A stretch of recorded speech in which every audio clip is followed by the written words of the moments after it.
नमस्कार दोस्तों, एक बार फिर मैं रवि मिठारवाड़ आपके अपने YouTube channel online study line में आप पढ़ रहे थे रीजनिंग। मेरे प्यारे दोस्तों, हमने चर्चा की है पहले दो चैप्टर क्लियर कर लिए, जिसमें कौन सा एक चैप्टर था अपना डाइस, दूसरा क्लॉक। ये दो चैप्टर अपन ने क्लियर कर लिए। यदि आप किसी भी भाई बंधु को ये इन दोनों चैप्टर में कोई भी समस्या है, इनसे रिलेटेड कोई भी क्वेश्चन हो, तो वो मुझे कमेंट बॉक्स में जरूर दें, ताकि मुझे मालूम पड़े कि आप यहां तक संतुष्ट हैं और मैं ये भी बता पाऊं कि आपको कौन से क्वेश्चन आ रहे हैं, किस प्रकार के क्वेश्चन नहीं आ रहे। इसलिए मेरे प्यारे दोस्तों, आपको क्या करना है, इन दोनों चैप्टरों को अच्छे से स्टडी करके रखना है। अच्छे से स्टडी जो मैंने करवा दिए हैं उनको अच्छे से स्टडी करके आपको क्या करना है, इनकी तैयारी करनी है, ताकि आने वाली कोई भी चैप्टर हो तो उनके लिए भी हम पीछे वाले कोई भी चैप्टर जैसे डाइस और क्लॉक कर रखे हैं, उसी प्रकार जो भी अब हम आज चर्चा करेंगे कैलेंडर की, उससे भी हम जैसे इन दोनों चैप्टरों को क्लियर कर रहे हैं, उसी प्रकार हमें किसको करना है, कैलेंडर को भी क्लियर करना है। चुटकियों में जिस प्रकार हमने डाइस पढ़ा है, जिस प्रकार हमने क्लॉक पढ़ा है, इन दोनों को जिस प्रकार हमने चुटकियों में हल किया है, उसी प्रकार आज हमें किसको हल करना है, कैलेंडर को भी। वो भी किस प्रकार, ओनली फ्यू सेकंड, मतलब कम से कम सेकंड में हमें कैलेंडर को क्लियर करना है। ठीक है दोस्तों, अब यदि आपको इन दोनों चैप्टरों में से किसी भी प्रकार का कोई भी डाउट हो, वो मुझे अवश्य अवगत करवाएं। ठीक है, आज हम चर्चा करेंगे कैलेंडर पर। आप सब जानते हैं कैलेंडर क्या होता है, कैलेंडर हमें किस प्रकार काम में आता है। लाइफ में प्रत्येक आदमी के जीवन में कैलेंडर का यूज होता है, वो किसी न किसी प्रकार से, या चाहे डायरेक्ट हो या चाहे इनडायरेक्ट हो, हमें किस प्रकार से कैलेंडर का यूज करना ही होता है। ठीक है दोस्तों, कैलेंडर में हमने देखा है कभी 365 दिन होते हैं और कभी 366 दिन। इसके अलावा हमें इस पर इतना ज्यादा गौर नहीं दिया कि 365 और 366 दिन होते हैं, जबकि हम सबसे ज्यादा गौर कब करते हैं कि फरवरी कभी 28 दिन की आती है और कभी 29 दिन की। क्या फरवरी कभी 28 दिन की आती है और कभी 29 दिन की। इसलिए हम चर्चा करते हैं कि अब ये वर्ष कौन सा रहेगा, ये कौन सा वर्ष है। ठीक है दोस्तों, अब मैं आपको यह बताना चाह रहा हूं, जिस वर्ष में फरवरी 28 दिन की होगी, वो उसमें कितने दिन होंगे, 365 दिन होंगे। जबकि जिस वर्ष में या जिस माह में फरवरी, जिस वर्ष में फरवरी माह है 29 दिन का होगा या 29 तारीख आएंगी, उसमें कितने दिन होंगे, 366 दिन होंगे। वो कब आते हैं वो मैं आपको डिटेल में समझा दूंगा। आओ दोस्तों, आज पढ़ते हैं कैलेंडर।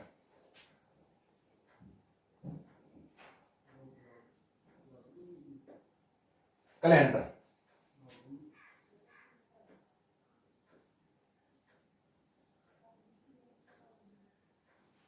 कैलेंडर में कितने, दो प्रकार के।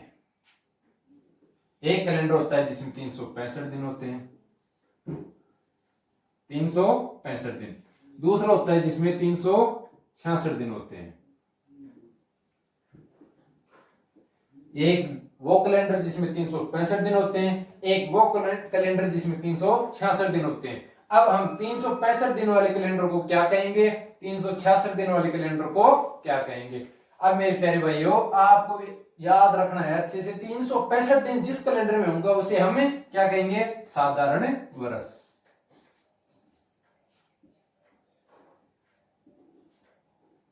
जिस कैलेंडर में 365 दिन होंगे उसे हम साधारण वर्ष कहेंगे, और जिस वर्ष में 366 दिन होंगे, जिस वर्ष में 366 दिन होंगे उसे क्या कहेंगे अपन, लीप वर्ष।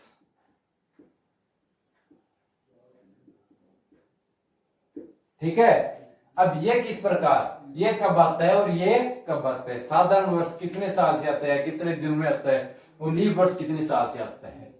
अब मेरे प्यारे भाइयों, आपको अच्छे से समझ में आना चाहिए कि साधारण वर्ष प्रत्येक 3 साल कंटिन्यू आता है, प्रत्येक 3 साल कंटिन्यू आता है, और लीप वर्ष 3 साल के बाद चौथे साल ये लीप वर्ष आएगा। मतलब 4 साल में चौथे मतलब 4 साल में एक बार लीफ वर्ष आएगा, वो भी चौथे साल।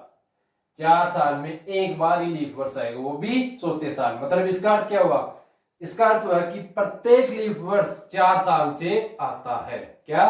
प्रत्येक लीफ वर्ष 4 साल से आता है। वो भी किस प्रकार, वो मैं आपको बताता हूं।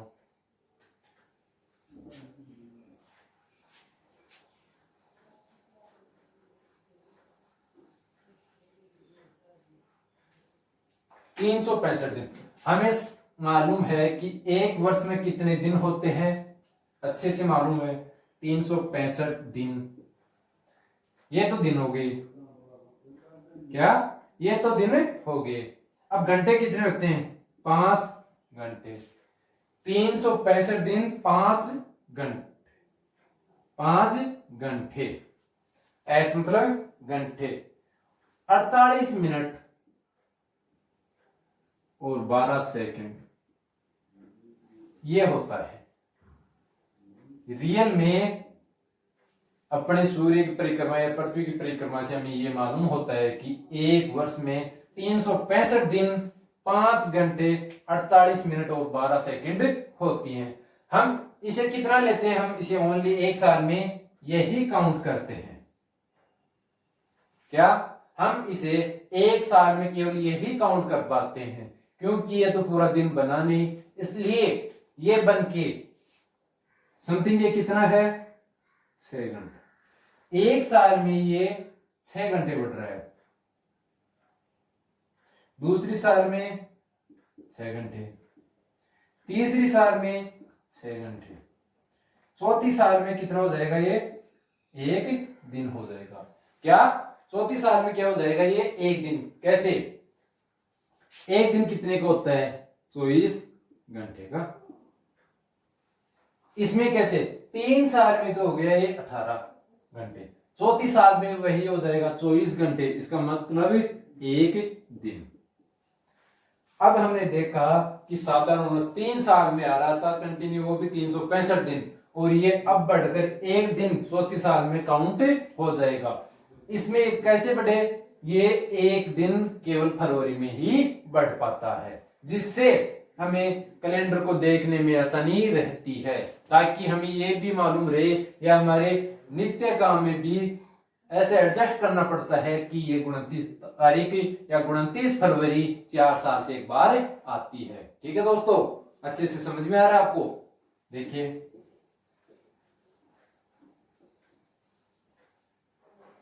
देखें,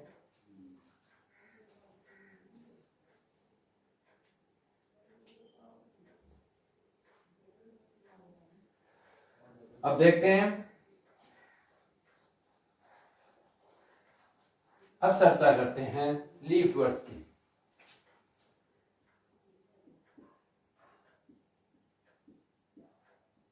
लीफ वर्ष, अब हम ये पता करें कि लीफ वर्ष कौन सा वर्ष होगा। अब ऐसे तो काउंट कर नहीं सकते कि 1899, ऐसे देख नहीं, कहीं एग्जाम में हमें कैलेंडर तो ले जाने नहीं देंगे, या हमें इतनी आइंस्टीन भी नहीं है कि हमें याद हो अच्छे से कि ये 1899 कैलेंडर ऐसा था, इसमें ये आया था। इसलिए इससे ये याद रखने के लिए हमें क्या करना है?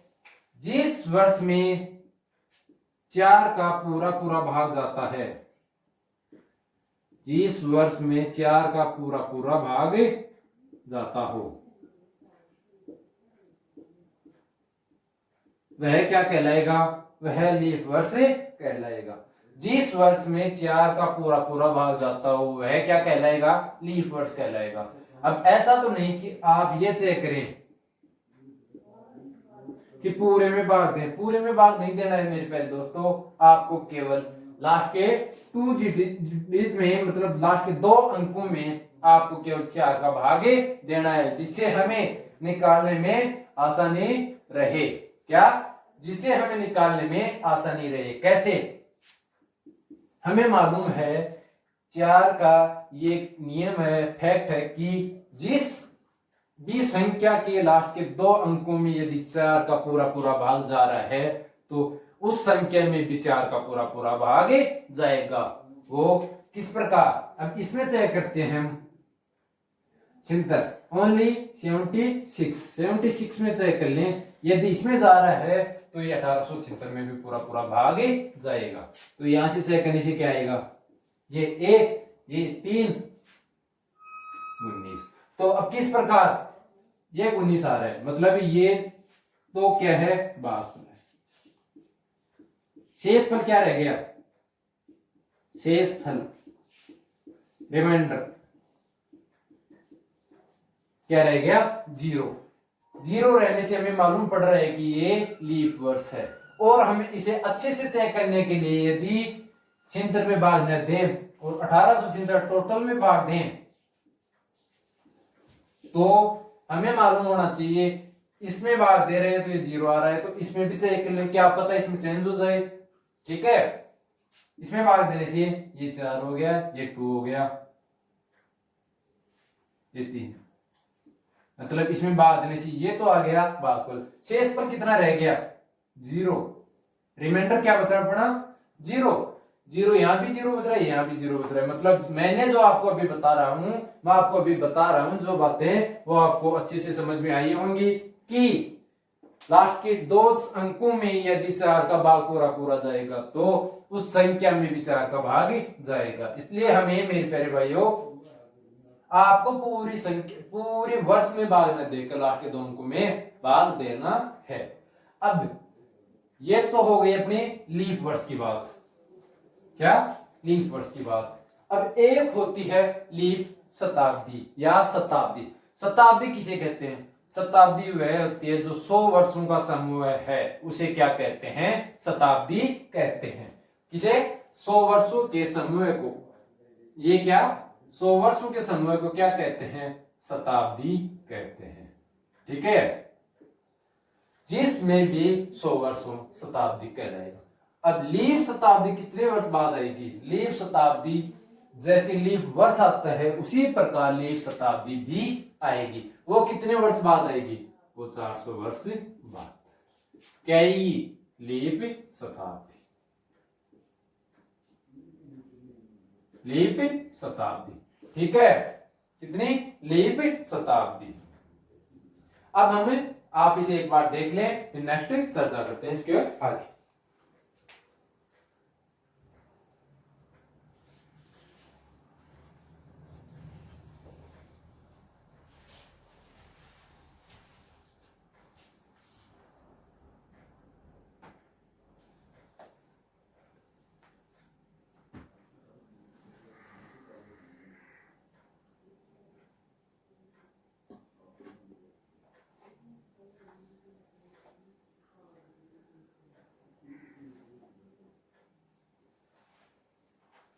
अब देखिए दोस्तों, इससे आगे हम नेक्स्ट चर्चा करते हैं।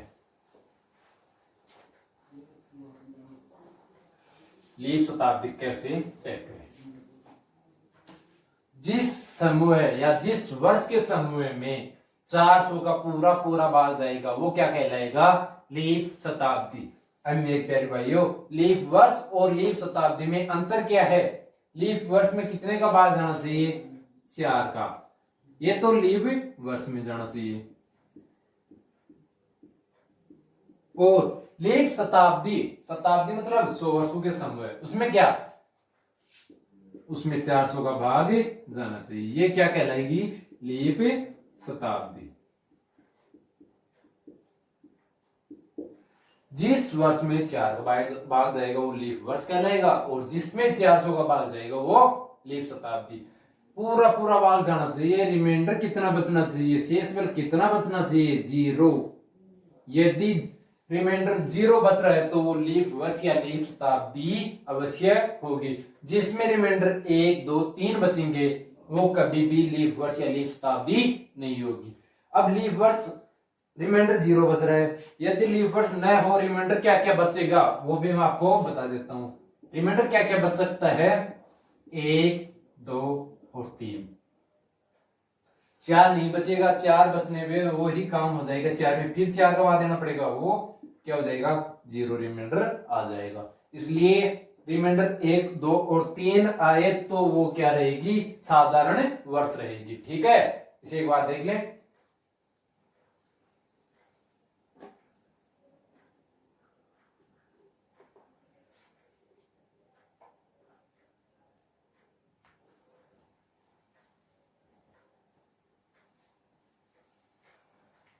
अब हम चेक करते हैं कोई भी वर्ष लेकर।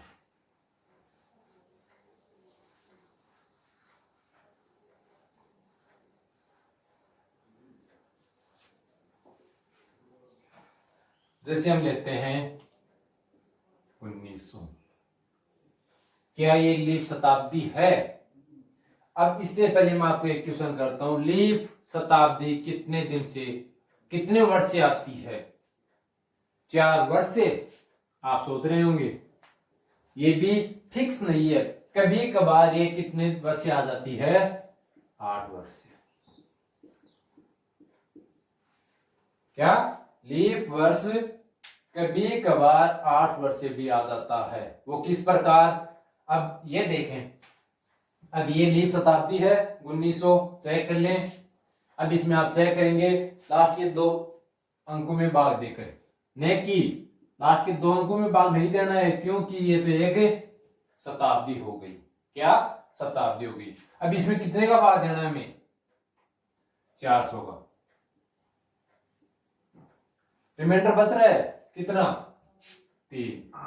तो ये क्या हो गया? ये कौन सा लीप वर्ष तो या लीप शताब्दी तो होने से रही, क्योंकि रिमाइंडर 0 बचेगा तब ही लीप वर्ष या लीप शताब्दी होगी। अब ये क्यों नहीं है? इससे पहले हम देखते हैं 1896। अब इसे चेक कर लेते हैं ये लीप वर्ष है या नहीं। इसमें लास्ट में इसमें 2 अंकों में भाग दे लेते हैं। ये तो हो गया 2, मतलब रिमाइंडर कितना बच गया? 0। रिमाइंडर क्या हो गया? 0। शेषफल क्या हो गया? 0। रिमाइंडर 0। यदि ये लीप वर्ष है 1896 एक लीप वर्ष है, तो प्रत्येक 4 साल से आना चाहिए था, फिर तो ये 1900 है। 1900 भी एक लीप वर्ष या लीप शताब्दी आनी चाहिए थी। इसीलिए मैं मेरे प्यारे दोस्तों, मैंने आपको एक बात बताया कि लीप वर्ष और लीप शताब्दी, यदि ये लीप वर्ष में तो आपने 4 का भाग दे दिया, लीप शताब्दी में 400 का भाग दे दिया, क्योंकि इनमें शेषफल नहीं बच रहा है। शेषफल बच रहा है तो ये लीप वर्ष नहीं, ये तो हो गया लीप वर्ष, और ये साधारण वर्ष। किस प्रकार 4 वर्ष से आना चाहिए था? तो मैंने आपको एक बात बताया था, 365 सही कुछ 5 घंटे 48 मिनट और 12 सेकंड ये कन्फर्म होता है, न कि 6 आवर, 6 घंटे। 6 घंटे आने से ही 4 साल में हो जाएगा। ये आएगा तो ये कितने साल में जाकर एक लीप वर्ष या लीप शताब्दी का निर्माण करता है? ये 400 साल बाद आकर एक लीप शताब्दी का निर्माण करता है। ये धीरे धीरे बढ़ेगा, घंटे से ये मिनट में कन्वर्ट होगा, फिर मिनट वाला घंटे में कन्वर्ट होगा, घंटे वाला फिर किस में कन्वर्ट होगा?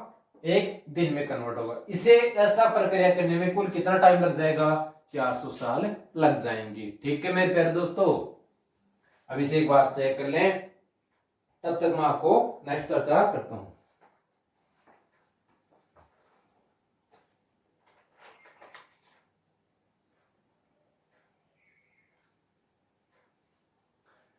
अब इसमें आपने ये वाला चेक कर ही लिया।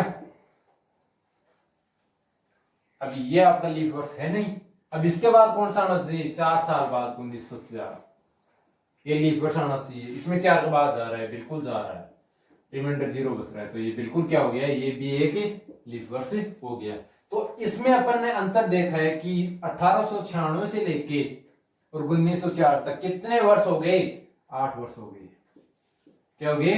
8 वर्ष। 8 वर्ष में कितने एक ही लीप वर्ष आ रहा है। ठीक है, अब मैं आपको बताऊंगा एक वर्ष में कितने लीप वर्ष आएंगे, इस प्रकार हम चर्चा करेंगे।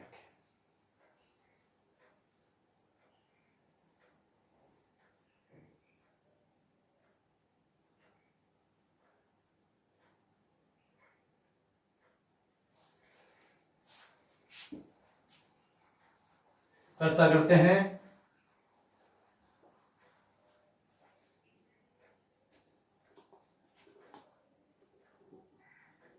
ये तो लीप ईयर हो गया, लीप वर्ष। ठीक है, ये अपना ईयर हो गया। तो ये देखते हैं 5 साल में तो कितने लीव वर्ष आते हैं। एक नॉर्मल सी बात है, 5 साल में एक। 10 साल में कितने हो जाएंगे? 2। 15 में कितने हो जाएंगे? 3। ठीक है। 25 में कितने हो जाएंगे? कितने हो जाएंगे? 6। 5 में 1, 10 में 2, 15 में 3, 25 में 6। अब कई भाई सोच रहे हैं कि 15 में 3 ही कैसे होंगे, 15 में 3 ही कैसे होंगे? 4, 8, 12 ये हो गया। अब कई ये भी सोच रहे हैं 10 में 2 ही कैसे होंगे? 10 में 2 ये भी हो सकते हैं, 4, 8। कई बार क्या हो जाता है कि यदि 2008 से लेकर 10 साल कितने तक हो जाएंगे? 2018 तक। इसमें कितने लीव वर्ष आ गए इसे आप चेक कर लें। एक तो 2008 आ गया, एक कितना आ जाएगा? 12 आ जाएगा, एक कितना आ जाएगा? 16 हुए तो, लेकिन कितने साल? 10 साल। इनका अंतर कितना है, डिफरेंट कितना है? 10 साल। लेकिन आ कितने रहे? 3 लीव वर्ष। वो मेरी प्यारे भाइयों आपको समझ में आना चाहिए कि मैं क्या बता रहा हूं। 10 साल में, पर्टिकुलर 10 साल में कितने लीव वर्ष आने चाहिए? 2। ये नहीं बता रहे कि अपने संख्या से एडजस्ट करें, वर्ष से एडजस्ट करें। यहां आप चेक कर लें, 2001 से चेक कर लें 2011 तक, या 2000 से चेक कर लें 2010 तक, कितने आएंगे वो आप खुद ही चेक कर लें। यही तो है एक। ये तो हो गया अपना बीच में से निकाल कर याद करना, जबकि पर्टिकुलर रूप से तो ये है। असल में आप रियल लाइफ में देखेंगे तो आपको ये मालूम होना चाहिए कि 10 साल तो ये है जो कंटिन्यूटी बनाए रख रहे हैं। शुरू के 10 साल, शुरू के 5 साल, शुरू के 20 साल, 25 साल, जो भी उस प्रकार हम चेक करते हैं, न कि बीच में से निकाल करके 2019 चल रही है, 2020 चल रही है, या 2021 चल रही है, वहां से अपन उठा सकते हैं। ऐसा नहीं करना है।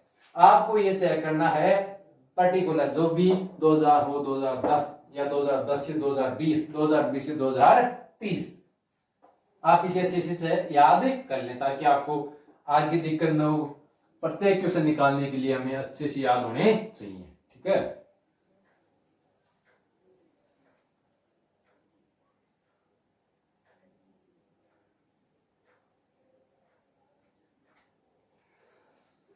अब हम याद करते हैं, ये तो हो गया अपना लीव वर्ष।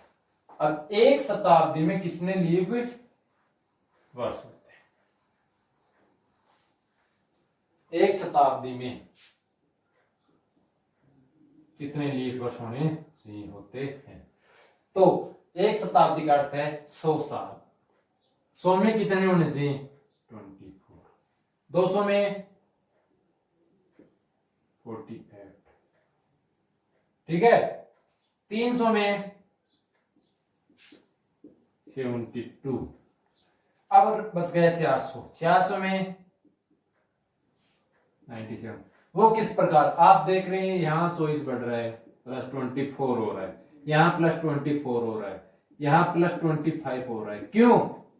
क्योंकि मेरे प्यारे भाइयों आपको अच्छे से याद होना चाहिए कि 400 भी एक लीव शताब्दी है। वो किस प्रकार, यदि 400 ये है तो 400 में 400 को भाग देने से क्या आएगा? 1। रिमाइंडर 0 बच गया, बल्कि लीव वर्ष, लीव शताब्दी संख्या कितनी होगी?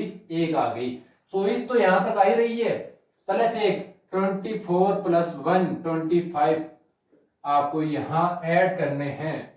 ठीक है। 400 वर्ष में लीव वर्षों की संख्या कितनी होगी? 97। ठीक है दोस्तों, आप इसे अच्छे से याद रखें।